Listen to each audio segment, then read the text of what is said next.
पर जेकर न कर्ज घणो चढ़ी वने, कर्ज नथो लहे, या रोजगार की तंगी या परेशानी ॾाढो मुझारे में पइजी वियो ही, परेशान न थी, मुझे दिल पर मोहम्मद करीम अमल बुधायो बुधाया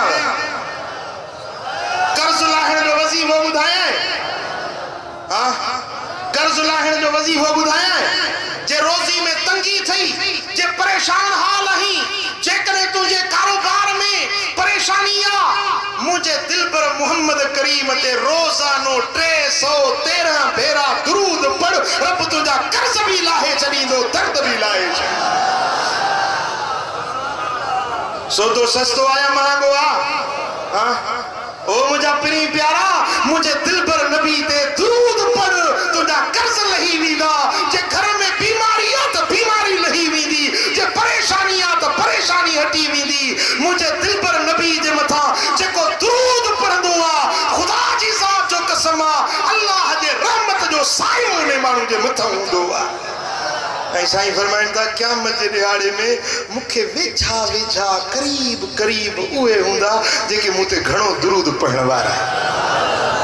सोने हबीब फरमायो जेको जुम्मे जे ॾींहं ते 1000 भेरा मुझे मथा दुरूद पढ़े, 1000 भेरा जुम्मे जे ॾींहं ते मुखे एतिरो वेझो हूंदो जो उन जो कुल्लो मुझे कुल्ले सां छुहण वारो हूंदो, मुझे कुल्ले सां कुल्लो मिलियल हूंदुसि, मां पाण सां गॾु जन्नत ॾे वठी वेंदुसि। को चओ सल्लल्लाहु अलैका या रसूल या रसूल अल्लाह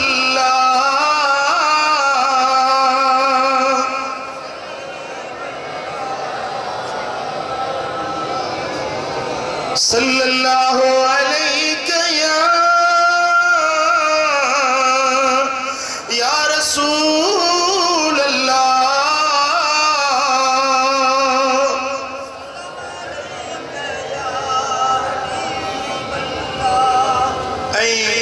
हिकड़ो अमल बियो भी मुझे याद आयो आ, बुधाए छड़ियां। हदीस पाक में तो जेकॾे तव्हां ते जबल नहीं पहाड़न जेडो कर्ज हुजे न, इहा दुआ रोजानो पढ़ंदा कयो, रब तव्हांजा कर्ज लाहे छॾी।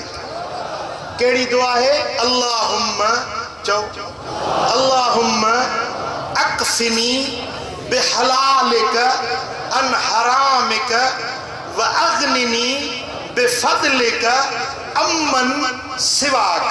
लफ्ज़ थोड़ा है न, इहा दुआ है जेका कुतुब आलम हजरत पीर मिठा सी रहमतुल्लाह अलैह बुधाईंदा हुआ। मुखे